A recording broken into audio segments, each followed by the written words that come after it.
Bonjour à tous les émotifs talentueux, très heureuse de vous retrouver aujourd'hui pour une interview dans le cadre de la rubrique Ces livres qui nous nourrissent, et c'est le cas de le dire aujourd'hui puisque j'ai le grand plaisir de vous présenter un livre, plus précisément un journal, mon journal et moi, je vous le montre, écrit par Geneviève Mahin, que vous connaissez puisqu'elle est intervenue au congrès de la Douance en 2022 sur le thème de l'alimentation et de l'hypersensibilité. Alors, ce livre, qui n'est pas un livre, qui est un journal, mais qui n'est pas un journal non plus, vous allez comprendre pourquoi, on va en reparler avec Geneviève. Il nous invite à ancrer des bonnes habitudes sans effort, et ça, je pense que vous allez apprécier, de mettre de la douceur et de la joie dans votre quotidien, et pose la question, comment prendre soin de son énergie et de sa santé. Donc, un journal aux multifacettes comme nous, et j'ai le grand plaisir d'accueillir Geneviève Mahin.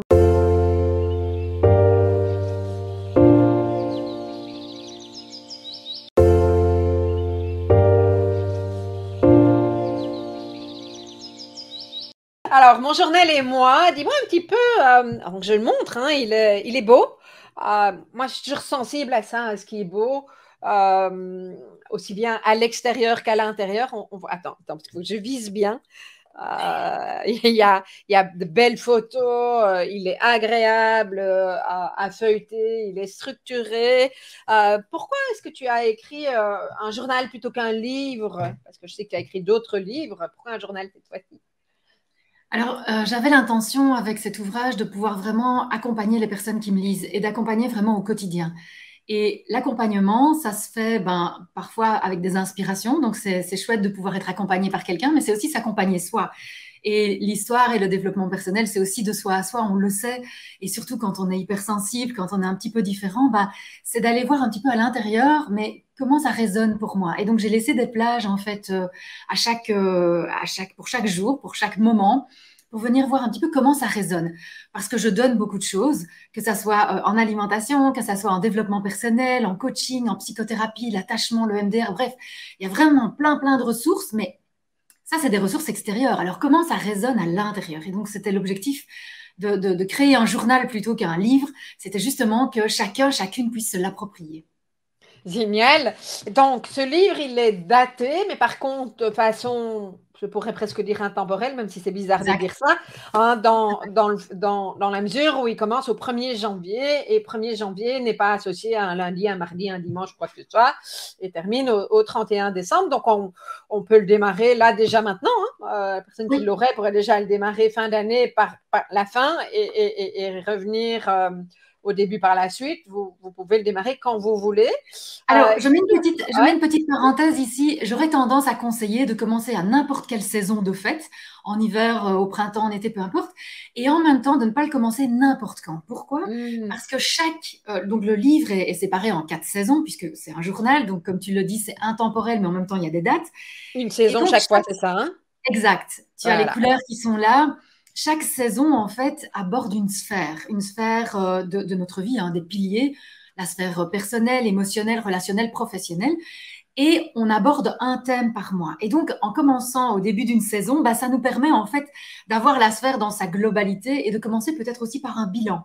Un bilan non pas pour se flageller ou bien pour faire qu'est-ce que j'ai bien fait, qu'est-ce que j'ai pas fait, pas ça du tout, mais plus pour tiens, où est-ce que j'en suis et où ai-je envie d'aller? Et je trouve que ces questions-là, elles sont à poser chaque année, à chaque instant, parce que ce que je voulais l'année passée, c'est peut-être pas ce que je veux cette année, et ce que je crois vouloir n'est peut-être pas ce que je veux réellement. C'est pour ça que c'est important de retourner à l'intérieur de soi pour sentir. Donc, au début de chaque saison, oui, et on arrive là maintenant, bientôt au 1er janvier, en effet, et donc c'est un très beau moment pour commencer, mais ça pourrait être, en effet, le 1er avril ou à une autre saison. OK, donc oui, effectivement, par saison. Et donc, qu'est-ce qu'il y a dans ce journal? Plein de choses, mais je te laisse nous expliquer. Parce que moi, je suis comme une petite fille. Oh, il y a ça, il y a ça, il y a ça, des bonnes recettes, il y a des trucs, tu vois. Je vais aller dans tous les sens. Donc, comme c'est ton bébé à toi, Oui, je vais te laisser guider oui. l'histoire.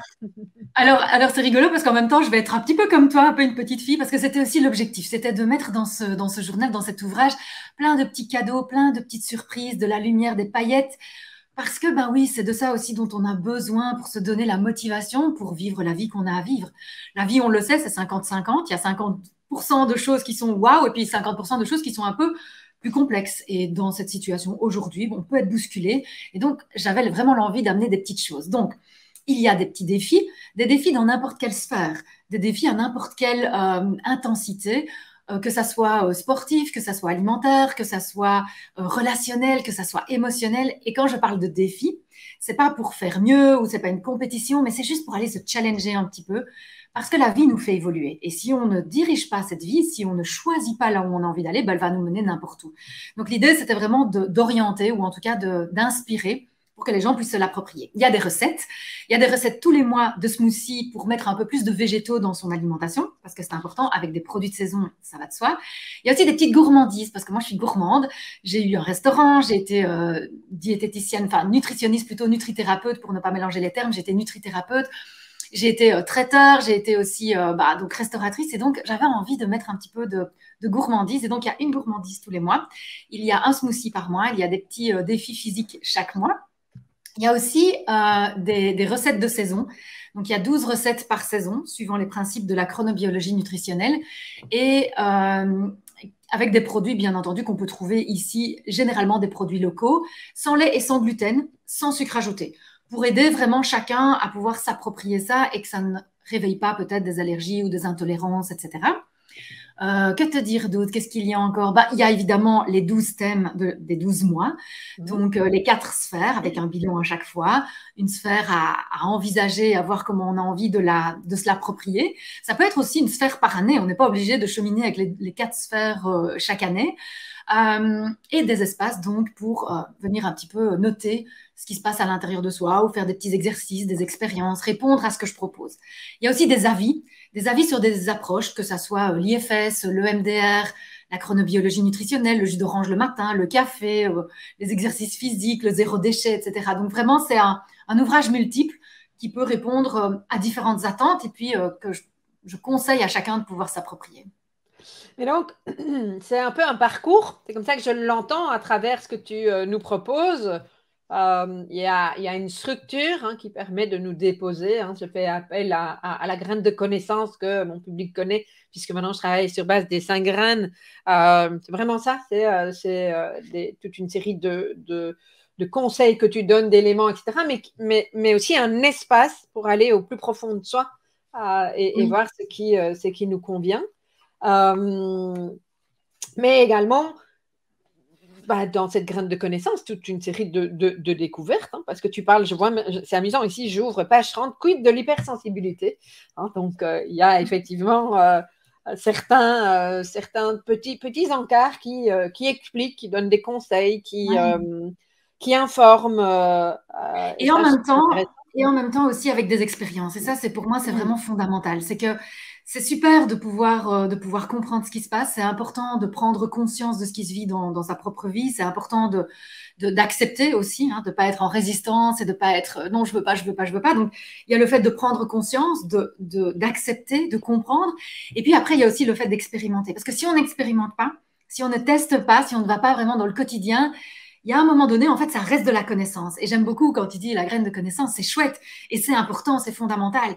Mais si on en reste là, à un moment donné, on va être frustré.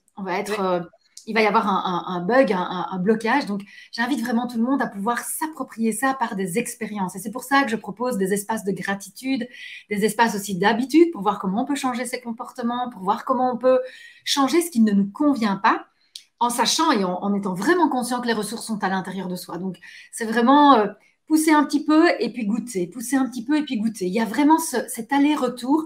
C'est pas juste je deviens quelqu'un d'autre, je m'améliore, je prends des bonnes résolutions. Je déteste ça, j'ai fait ça pendant trop longtemps. Et des régimes et des machins et des broles et des bazars. Et la frustration, ce n'est pas pour l'être humain. Donc, il y en a déjà dans la vie. La vie se charge déjà de nous amener des frustrations. Donc, comment peut-on gérer, apprivoiser et surtout, qui a-t-on l'opportunité de devenir en traversant tout ça? Donc, c'est vraiment un chemin au travers de ça que j'avais envie d'offrir. Génial.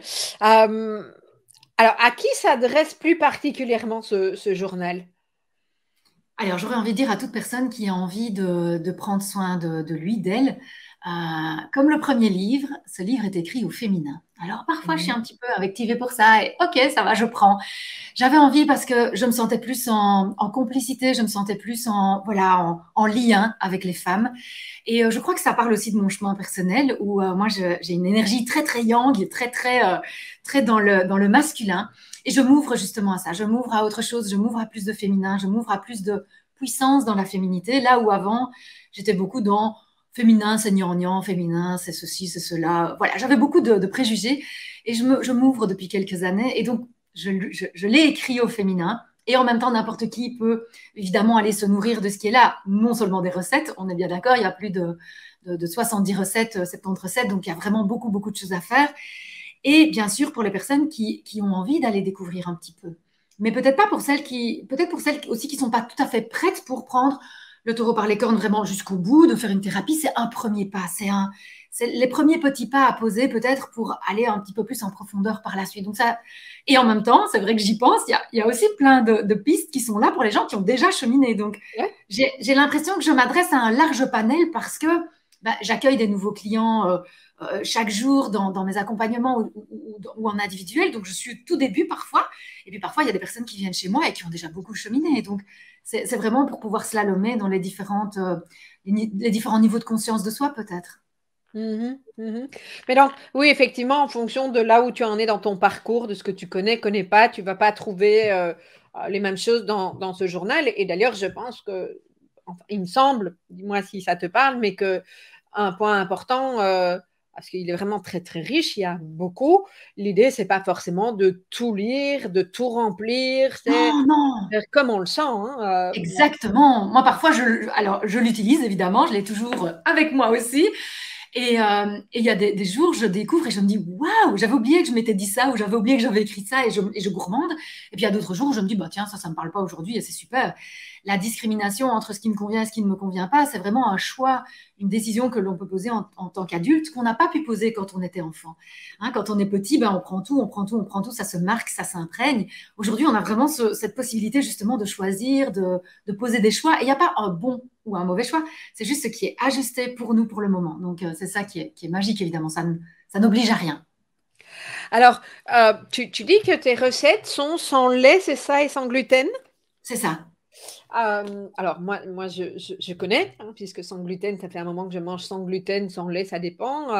Ça a pu me faire peur dans un premier temps quand je voyais des livres sans lait, sans gluten et sans œufs, même pour certains. Alors, je fais ça parce qu'à l'époque, je me dis, mais au secours! Et moi, j'avais un préjugé sur le fait que ça ne devait pas être très bon, tout ça. Qu'est-ce que tu as envie de répondre? Je suppose que je ne suis pas la seule à dire des choses comme ça. Oui, et en même temps, je comprends super bien parce que je suis passée par là aussi il y a une dizaine d'années ou peut-être même une quinzaine d'années. Oh mon Dieu, le temps passe. Il y a très longtemps, en tout cas, quand j'ai ouvert mon resto, j'avais un resto de cuisine classique et puis je suis passée au sans lait, sans gluten. Pourquoi? Parce qu'il y a de plus en plus de personnes qui sont intolérantes ou allergiques et il y a de plus en plus de problèmes liés à ces aliments-là. Pourquoi? Ce week-end, j'étais justement à un événement où on me disait oui, mais enfin, on a toujours mangé du gluten. Oui, mais pas le même. C'est-à-dire qu'aujourd'hui, les aliments sont tellement transformés que ce que l'on trouve accessible, à part dans certains magasins ou certains commerces vraiment très, très, comment est-ce que je veux dire, bio ou vraiment curieux de cette façon de s'alimenter, c'est très difficile de trouver des aliments qui conviennent à notre organisme, à notre système immunitaire, à notre capital enzymatique. Et donc, j'avais vraiment envie de créer des recettes propres. Alors, quand tu dis c'est pas gourmand, on peut se dire ce genre de Ouais. choses. Évidemment, évidemment, je ne peux que m'insurger parce qu'aujourd'hui, j'en ai fait l'expérience de toutes les gourmandises que l'on peut avoir, qu'elles soient sucrées ou salées. Et c'est pas toujours non plus complexe. C'est-à-dire qu'on peut changer. Alors oui, bien sûr, la facilité, ça pourrait être de changer le lait de vache par du lait d'amande ou du lait d'avoine ou du lait de riz, peu importe, en fonction des goûts de chacun. Et moi, je joue aussi. Je vais un peu plus loin, je prends les aliments bruts. Donc, je vais prendre des noix de cajou ou des amandes ou des noix des noix du Brésil qui sont riches en sélénium. Et je vais les transformer pour faire en sorte que ça devienne en effet une sorte de lait et que ça permette d'avoir la recette qui nous convient, qui donne du moelleux, qui donne des saveurs. Je joue avec les épices, je joue avec un peu de sel, avec un peu de poivre, avec un peu d'épices au moment où on ne les attend pas.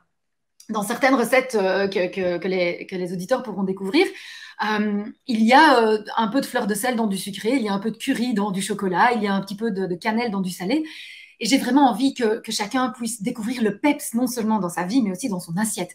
Pour moi, la vie, ça doit être vraiment gourmandé, ça doit être... C'est quelque chose qui nous est offert là pendant un laps de temps et on peut en retirer le meilleur. Et c'est ça que malgré et avec et en dépit de peut-être ce qui pourrait nous sembler un peu triste, un peu fade, que ce soit dans l'assiette ou ailleurs. Donc, oui, c'est plein de saveurs, oui, c'est gourmand, oui, c'est pétillant et c'est pas si complexe que ça. Alors, bien sûr, si on est habitué à ouvrir des canettes et à manger des sandwichs, bah, c'est sûr que commencer à cuisiner, c'est différent. Mais j'ai envie de dire, pourquoi ne pas commencer directement de la bonne façon, c'est-à-dire avec des choses simples et avec des choses qui sont accessibles.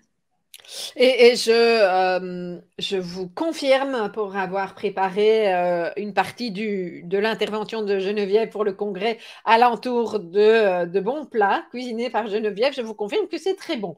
Donc, donc voilà. Et sur ce coup-là, j'avais un papa cuistot, tu sais ça, hein? Ah, Donc, non, mes parents non, avaient je un savais restaurant, pas. donc Ah je oui. suis très sensible aux bonnes choses. Voilà, j'ai grandi dans les bonnes choses. Donc, tu parles aussi de chronobiologie. Qu'est-ce que tu Oui. peux nous dire au niveau de la chronobiologie? La chronobiologie nutritionnelle, c'est une approche de l'alimentation qui porte, comment est-ce que je veux dire ça? Qui accorde de l'attention aux aliments que l'on va manger en fonction des moments de la journée. C'est-à-dire que notre corps, nos cellules fonctionnent suivant un cycle nictéméral, donc jour-nuit.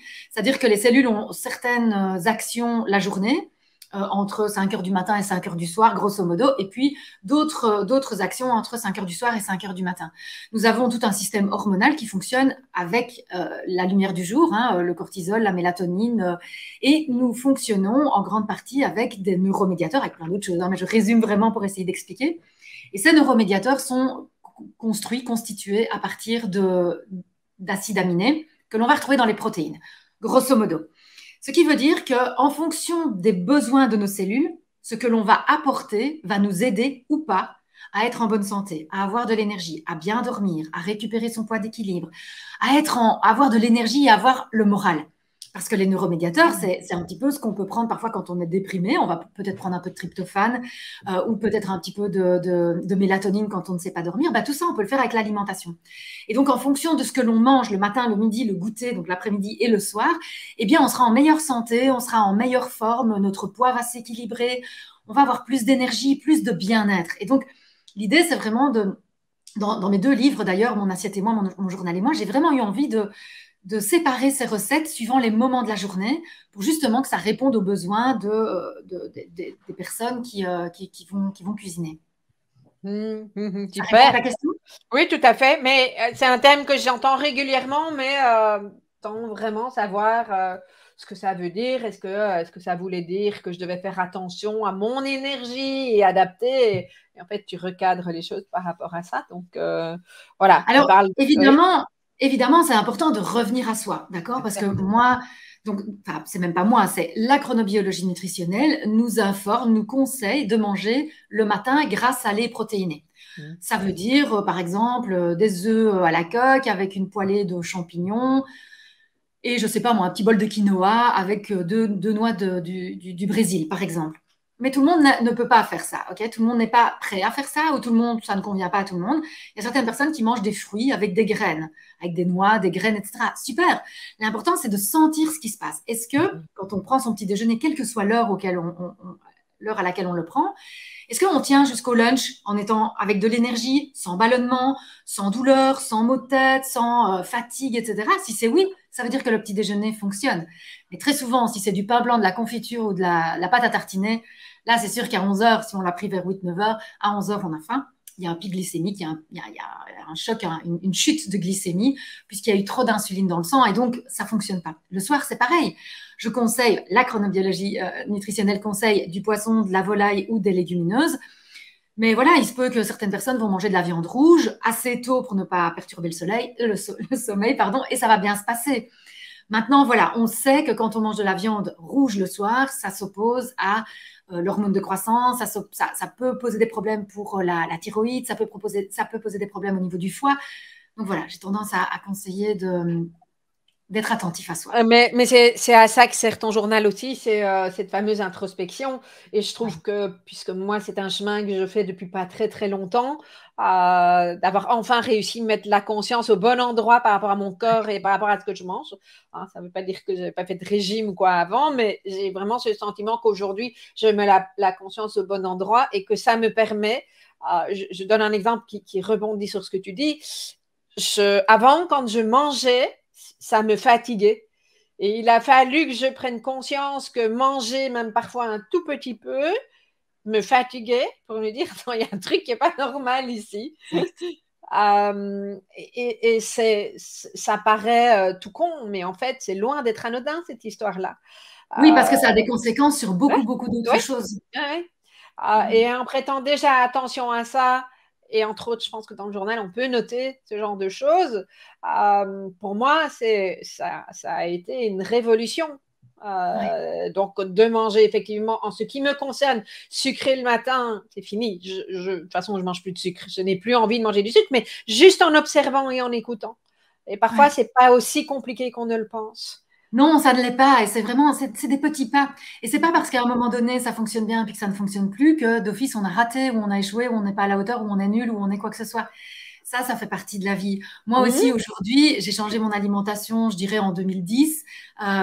Aujourd'hui, ça m'arrive encore, à certains moments, de chuter. Alors, pas le petit déjeuner, parce que ça, pour moi, c'est sacré, sinon je le vis très, très mal. J'ai peut-être une journée par an où je prends du sucre avant midi. C'est une catastrophe, mais vraiment une catastrophe. Parce que parfois, on part de la maison, on est pressé, on passe devant une boulangerie, j'ai trop faim. Ah ben, ok, je vais prendre, je sais pas moi, un truc qui a là, un connu, comme on dit chez nous à Liège, ou une gaufre, Surtout ou en qu'est-ce que décembre. et en fait, c'est une catastrophe. Après ça, mais toute la journée, c'est pas que j'ai envie de manger, mais il y a aussi tout mon métabolisme qui me dit, mais qu'est-ce que t'as foutu? Donc ça, je sais que je ne le fais plus, mais ça m'arrive à certains moments de prendre un petit peu de sucre et de me dire, ah bah flûte, j'aurais dû le prendre plus tard, ou de prendre un verre d'alcool et de me dire, ah bah mince, tiens, un verre d'alcool de trop, parce que je ne supprime pas l'alcool, j'ai une vie qui est parce que parfois, on pense que les nutrithérapeutes ou les gens qui sont dans la santé ou dans le bien-être, bah, ils ont une vie parfaite et ils font tout bien, ils vont dormir à 10 heures et ils mangent des graines, hein, parce que Comme les ça, moi, je dis coachs. souvent. Ils sont Voilà. parfaits, ils savent te dire, ils n'ont pas d'émotion, donc bah si. Non, aussi, on va très bien et on est toujours comme ça. Moi, c'est un encéphaloplat, évidemment. Donc, bien sûr que non. Et donc, ça circule et c'est ça qui est génial. La vie, c'est le mouvement. Donc, c'est bien qu'on fasse des up, down, des trucs qui bougent. C'est ça qui donne le peps à la vie. Donc, ouais, j'invite tout le monde à pouvoir tester, à pouvoir. Et d'ailleurs, janvier, février, mars, dans mon journal et moi, c'est vraiment la sphère personnelle. Donc, c'est prendre soin de soi, de son corps, prendre soin aussi de sa confiance en soi, qui n'est pas Mhm. aussi complexe et aussi autant un mirage que l'on pourrait l'imaginer, et aussi prendre soin de son environnement proche, relationnel aussi, mais aussi de son environnement. Où est-on et comment se sent-on? Quelles sont les énergies que l'on ressent? Il n'y a pas besoin d'être connecté pour sentir les énergies. On peut les sentir juste comme ça en tant qu'être humain sans spécialement aller très très loin là-dedans. Mais j'ai vraiment envie voilà, de permettre à chacun de pouvoir déjà prendre soin de soi. Parce que très souvent, quand on demande, tiens, comment tu vas? On va dire, oui, ça va, mon boulot, mes trucs, mes tchacs. Mais on ne parle pas de soi. Qu'est-ce que tu fais dans la vie? Bah, je prends soin de moi. Ça, on ne le dit pas. Hein. On va dire, bah, je bosse là-dedans, j'ai des enfants, je ceci, je cela. Mais soi ici, aligné. Mais je rebondis parce que moi, je demande souvent à des personnes avec qui j'ai échangé, c'est des trucs qui peuvent agacer certaines personnes, mais comment tu te sens? Et en fait, je constate combien j'ai des réponses mentales, mais qui ne répondent pas à comment tu te sens. Ouais. C'est dommage parce que c'est important d'être conscient. Alors peut-être qu'on n'a pas envie de répondre et peut-être que les gens à qui je pose cette question-là ont envie de m'envoyer bouler. Ça, c'est tout à fait OK. Oui, et puis Mais voilà. peut-être aussi, c'est comment tu vas ou comment ça va. Hein, c'est une Ouais, question bateau. politesse et c'est chouette, etc. Comment tu te sens? On entre dans l'intimité. Moi, pour te dire comment je me sens tout à l'heure, quand on a un petit peu papoté, je me connecte à mon intimité, je me connecte à ma vulnérabilité, je me connecte à qui je suis. Et ça s'apprend. J'ai pas toujours été comme ça. Je sais que j'ai beaucoup cheminé avec une thérapeute qui m'a aidé à me reconnecter à mon corps, qui m'a aidé. Et c'est ça aussi que j'ai envie de transmettre et de partager. Ce à quoi j'ai envie de contribuer, c'est de pouvoir se reconnecter et de sentir la puissance de sa vulnérabilité, de sentir la puissance de qui l'on est, de sentir la puissance de son alignement en chemin. Je ne me sens pas alignée H24. je suis en chemin. Et ça, c'est magique quand on peut se reconnecter à ça et partager ça avec l'autre. Et en même temps, ça demande aussi de la confiance, ça demande de la sécurité dans la relation pour pouvoir se dire à l'autre, pour pouvoir se nommer, pour pouvoir faire le cadeau de qui l'on est, là, maintenant, dans l'instant, à l'autre personne. Oui, et je trouve tellement important d'apprendre à le faire, soit par rapport à soi, avant de réussir à le faire avec l'autre. Peut-être que l'autre va nous inviter, effectivement, en posant ces questions, hein. Bien sûr. Mais je trouve que c'est intéressant de pouvoir plonger là-dedans, en tout cas, cette fameuse connexion à soi. Oh, tu vois, là, je suis en train de feuilleter ton journal. J'arrive sur le fondant de chocolat aux myrtilles. Je vous montre le truc. Vous voyez qu'il y a une gourmande. Je suis une gourmande. Je tombe là-dessus. Donc, je sais que pendant mes congés, je vais encore replonger dans ton superbe journal. Geneviève, qu'est-ce qu'on n'a pas encore dit qui te semble important de dire sur ce journal avant de nous quitter?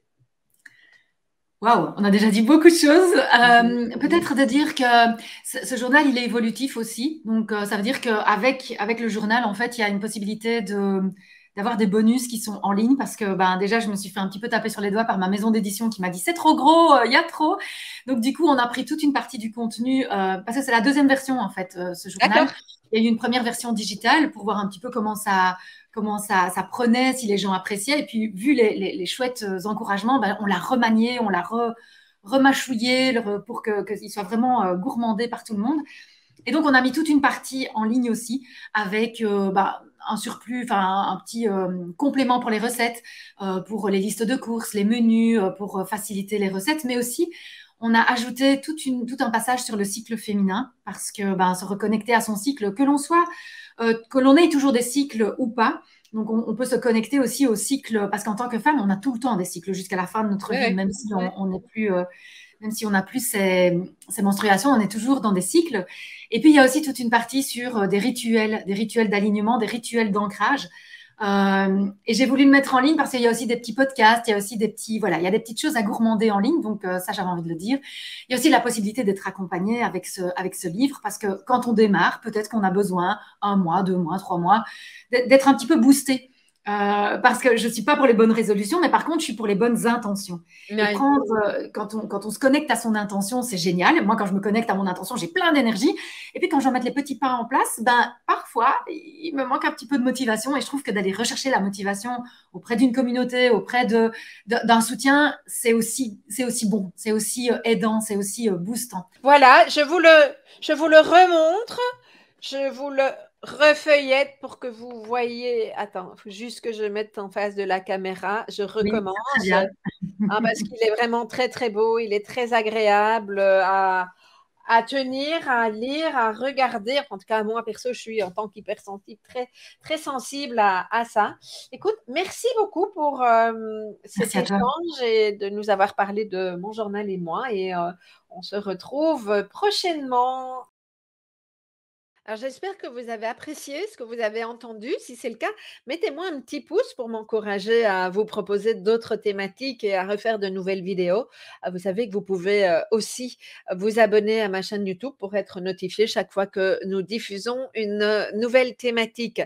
Et si vous avez envie d'aller plus loin, je vous propose un programme que j'ai conçu pour que toute personne concernée par le haut potentiel, multipotentiel, hypersensibilité, et peut-être que vous ne savez pas encore exactement ce qui vous concerne, mais ce programme est conçu de telle sorte à vous permettre de mieux comprendre vos besoins, en quoi ils s'expriment du moins différemment de ceux d'autres personnes, parce que globalement, l'être humain a les mêmes besoins, simplement l'expression de ces besoins diffère. En termes d'intensité, je le dis souvent. Et on n'a pas toujours appris ça, surtout quand on n'était pas au courant de ce qui impliquait notre sentiment de décalage, quand on n'était pas au courant qu'il était tout à fait OK d'être comme on fonctionne, mais qu'on n'avait juste pas les clés et la connaissance de notre mode de fonctionnement. C'est ce que ce programme vous propose, de mieux comprendre vos besoins, de savoir comment vous allez les rencontrer et donc, par effet, d'arrêter de vous suradapter parce que vous n'êtes pas encore au clair avec ça. Donc, c'est ce que je vous propose dans ce programme qui s'appelle Multipotentiel cyclé pour se respecter sans se suradapter. Toutes les informations sont en dessous de cette vidéo. Vous avez tous les détails et possibilité de cliquer pour nous rejoindre très rapidement puisque la formation est disponible en un tour de main. Voilà, à bientôt.